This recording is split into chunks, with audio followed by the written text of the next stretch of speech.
नाक कट गई थी यहाँ से लेके पूरा ऐसे डबल कट लगा हुआ है मेरा नाक पूरी अंदर से 3 बार वो आए हैं इसमें स्टिचेस।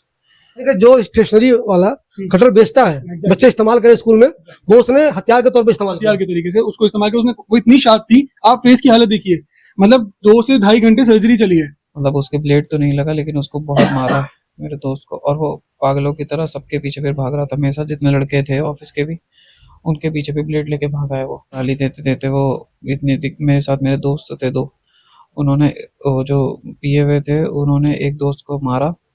उसके बाद वो अंदर सामने स्टेशनरी थी, स्टेशनरी में गए गाली देते हुए। स्टेशनरी में सर ने यहाँ पेपर कटर निकाला बड़े वाला ब्लेड, और वो आके उसको मारने वाले थे तो मैं उसको बचाने के लिए गया।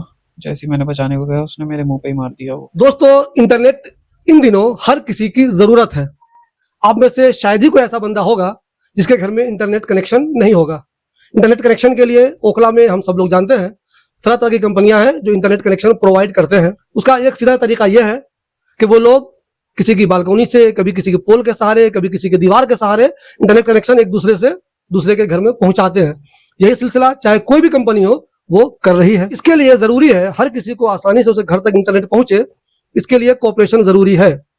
अगर एक घर वाला अचानक ये कह दे कि मैं अपनी बालकनी से ये तार नहीं गुजरने दूंगा, तो हो सकता है अगले घर वाले को इंटरनेट नहीं मिले।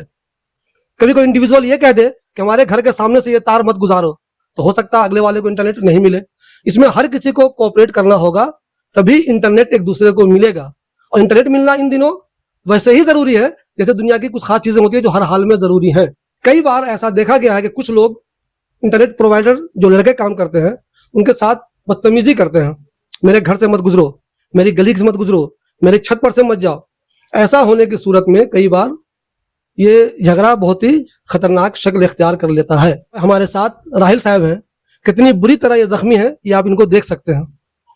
इसकी वजह यह है कि ये नूर नगर में इंटरनेट लगाने के लिए इनकी टीम गई थी, इनके लोग गए थे। वहां पे एक साहब ने कार लगाई हुई थी अपनी, तो जो लोग वहां पे इंटरनेट ठीक करने गए थे, तारवार देखने गए थे, उनको दिक्कत हो रही थी। उन्होंने उससे कहा कि प्लीज अपनी कार यहाँ से हटा लीजिए ताकि हम यहाँ पे केबल को ठीक कर सके। उन्होंने कार नहीं हटाई, बहस किया। उसके बाद ये वहां पे गए, उन लोगों ने इनसे ही बदतमीजी की और बदतमीजी इतनी ज्यादा बढ़ गई कि ब्लेड कटर का इस्तेमाल किया, इनको बुरी तरह से जख्मी कर दिया। राहिल, सबसे पहले मुझे आप ये बताइए, आप वहां पे कैसे पहुंचे थे? आपका बंदा वहां पे कोई नेट लगाने गया था या वो क्या हुआ था, वहां कैसे पहुंचे थे आप? वहाँ पे फाइबर एक मतलब कट गई थी तो उसको काम करना था। उस फाइबर के नीचे से एक गाड़ी खड़ी थी, वो पहले लड़के से उसने बदतमीजी करी, गाड़ी नहीं हटाई। फिर लड़के ने मेरे को कॉल करके बुलाया कि आप आके बात कर लो इनसे, गाड़ी नहीं हटा रहे हैं, काम कैसे होगा। फिर मैं जब गया मैंने उनसे बोला, मैंने कहा प्लीज़ ये गाड़ी साइड कर लो। फिर उसके बाद उनके साथ में एक और मतलब ड्रंक थे, वो पिए हुए बैठे हुए थे, वो गाली गलौज करने लग गए। गाली देते देते वो मेरे साथ मेरे दोस्त थे 2, उन्होंने वो जो पिए हुए थे उन्होंने एक दोस्त को मारा। उसके बाद वो अंदर सामने स्टेशनरी थी, स्टेशनरी में गए गाली देते हुए। स्टेशनरी में सर ने यहाँ पेपर कटर निकाला बड़े वाला ब्लेड, और वो आके उसको मारने वाले थे तो मैं उसको बचाने के लिए गया। जैसे ही मैंने बचाने को गया उसने मेरे मुंह पे ही मार दिया वो। फिर उसके बाद मैं वहाँ से भागा। फिर उसके बाद वो उसको फिर भी मारता रहा, मतलब उसके ब्लेड तो नहीं लगा लेकिन उसको बहुत मारा है मेरे दोस्त को, और वो पागलों की तरह सबके पीछे फिर भाग रहा था। मेरे साथ जितने लड़के थे ऑफिस के भी, उनके पीछे भी ब्लेड लेके भागा है वो, और दूर दूर तक सब अपनी जान ही बचा रहे थे वहाँ पे। तो क्या आप लोग उससे जान बचा रहे थे? तो क्या वो क्रिमिनल जहन का आदमी है?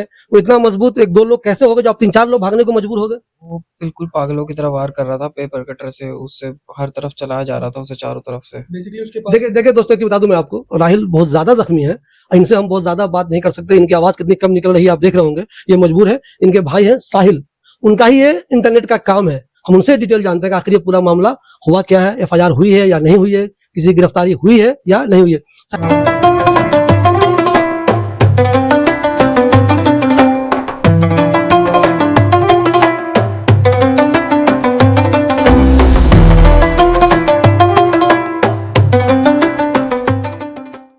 साहिल, मुझे ये बताइए कैसे आपको मालूम चला कि वहां पे झगड़ा हो गया है? मुझे बताइए आपके लोग वहां पे कर क्या रहे हैं?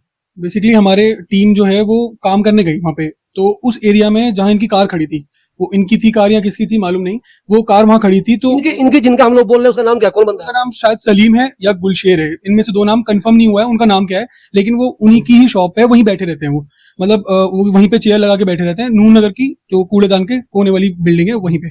तो अब वहां से वायर्स जा रही हैं, क्रॉसिंग्स भी होती हैं, लोगों के घर में भी जा रही हैं, लोगों का ही इंटरनेट चल रहा है, कोई अलग किसी का तो चल नहीं रहा है। तो वो लोग काम कर रहे हैं वहां पे, लड़के गए तो उन्होंने रिक्वेस्ट करी कि आप प्लीज इस कार को साइड कर लीजिए, अगर आप इस कार को साइड नहीं करेंगे तो अगर हम काम करेंगे हो सकता है मे बी कि सीढ़ी से कुछ प्रॉब्लम हो जाए या कोई वायर टूट के आपकी गाड़ी पे गिर जाए तो नुकसान हो जाएगा। ये रिक्वेस्ट थी, इसको तो कोई भी हम्बली रिक्वेस्ट को मान सकता है और हटा सकता है सबके लिए। और उन्होंने ये अच्छा भी काम किया कि उन्होंने पहले पूछ लिया कि आप प्लीज कार हटा लीजिए। उसके बाद वो पता नहीं किस मूड में रहते हैं, उन लोगों की क्या इंटेंशन रहती है, उन्होंने बस उसको गाली दी कि तुम्हारे बाप में दम हो तो तुम हटा लो, मतलब इस तरीके के न्यूसेंस जो लड़के आपको थे वहां पे, जो उनको बोला गया। तो उन्होंने फिर इनको कॉल करी, मैं आउट ऑफ स्टेशन था, मैं वापस आ रहा था दिल्ली, तो मैं था नहीं, तो इनको कॉल कर दी, इनको बुला लिया कि आप बात कर लीजिए, कि हमारी तो सुन नहीं रहे, क्योंकि नेटवर्क डाउन था, उस गली के सारे यूजर्स डाउन थे, मतलब कई लोगों का इंटरनेट नहीं चल रहा था, वर्क फ्रॉम होम चल रहा है, ऑफिस के काम चल रहे हैं, बड़े बड़े काम होते, तो बहुत प्रेशर था। तो अल्टीमेटली उसके बाद जैसे ही वो इनको कॉल किया तो ये पास ही में थे कहीं, तो ये ऑफिस से यहाँ पास में कहीं थे, तो ये पहुंचे वहां पे, फिर इनके साथ इनके दोस्त भी थे दो, उनकी कार थी वो, तो वहीं पे खड़े हुए वो लोग बात करने के लिए गए कि आप प्लीज इसको हटा लीजिए, ये आपके लिए प्रॉब्लम होगी। उनको भी बोले कि तुम गुंडागर्दी करने आए हो, ये करने आए हो, उनके साथ बदतमीजी शुरू करी, उनको भी गाली गलौज। फिर एक बंदे ने उनमें से इनके फ्रेंड को मारना शुरू कर दिया। फिर इतने में वो अंदर गया, जो सलीम नाम का बंदा है, शायद उसका नाम गुलशेर है, अभी तक कंफर्म नहीं है, सलीम ही नाम है शायद, जो जिसकी शॉप है, जो बैठे रहते हैं, वो अंदर गए, उन्होंने वहां से अपनी जेब में डाल के लाए हैं, जैसा कि सबने बताया, या हाथ में लेके आए हैं, तो वो लेके आए और उन्होंने कटर सडनली उसको मारना शुरू करा। यानी कि जो स्टेशनरी वाला कटर बेचता है, बच्चे इस्तेमाल करें स्कूल में, वो उसने हथियार के तौर पे इस्तेमाल हथियार के तरीके से उसको इस्तेमाल किया उसने। वो इतनी शार्प थी, आप फेस की हालत देखिए, मतलब 2 से ढाई घंटे सर्जरी चली है। पहले हम होली फैमिली इनको लेके पहुंचे हैं, होली फैमिली में नहीं कर पाए वो लोग, 3 घंटे 4 घंटे ब्लीडिंग होती रही, मतलब होली फैमिली में कोई सर्जन नहीं मिल पाया, फिर एस्कॉच में नहीं मिल पाया, फिर मैक्स हॉस्पिटल में हम लोग पहुंचे, फिर मैक्स हॉस्पिटल में उन्होंने 9 बजे, सोचिए 5 बजे का इंसिडेंट है और 9 बजे सर्जरी स्टार्ट हो रही है, आप गैप देखिए कितना है, 4 घंटे में कितनी ब्लीडिंग हुई, नहीं रुक पाया, काफी लॉस हुआ है ब्लड। उसके बाद वहां पे सर्जरी हुई, 2-2.5 घंटे लगे हैं वहां पे। हम लोगों ने एफआईआर मतलब कंप्लेंट्स कर दी थी, तभी थाने में कंप्लेंट जा चुकी थी, अभी एफआईआर हो चुकी है। उसकी तरफ से मार करने वाले कितने लोग थे?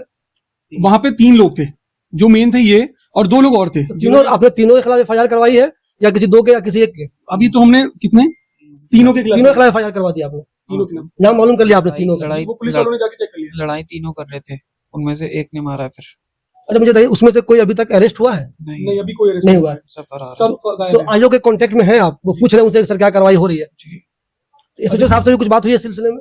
मतलब आईओ से ही हमारी बात चल रही है, हमारे कुछ रिलेशन में है, उन्होंने ही बात करी, बड़े जो है हमारे वही बात कर रहे हैं, मतलब उनसे ही बात चल रही है डायरेक्टली, और आईओ से डेली परमानेंट बात चल रही है, वो सर्च आउट कर रहे हैं कहाँ गए हैं ये लोग, क्योंकि वहां नहीं है कोई भी, उनकी फैमिली में ही एक आध लोग हैं, बस लेडीज हैं, तो वो बता रहे हैं कि लेडीज हैं वहां पे और कोई नहीं है, मतलब सब फरार है। देखो दोस्तों, मैं एक चीज बता दूं आपको, इंटरनेट जिंदगी का एक अहम हिस्सा बन चुका है अब। कुछ लोग वर्क फ्रॉम होम, ज्यादातर इंजीनियर अच्छी अच्छी कंपनियों में जो होते हैं वो वर्क फ्रॉम होम ही करते हैं। उसके अलावा लोगों का लाखों करोड़ों का कारोबार इंटरनेट की मदद से होता है। ऐसे में ये जरूरी है कि सब लोग एक दूसरे को सपोर्ट करेंगे, तभी सबके घर में इंटरनेट पहुंचेगा। ऐसे कोई बदमाशी करेगा कि मैं कार नहीं हटाऊंगा, मैं अपने घर से नहीं गुजरने दूंगा, मैं अपनी गली से नहीं गुजरने दूंगा, तो बताइए लोगों का काम कैसे होगा? तो सोचे कितनी अफसोस की बात है, इतना बुरी तरह इनको जख्मी किया हुआ है कि इन लोगों के खिलाफ जितनी भी सख्त कार्रवाई की जाए वो कम है।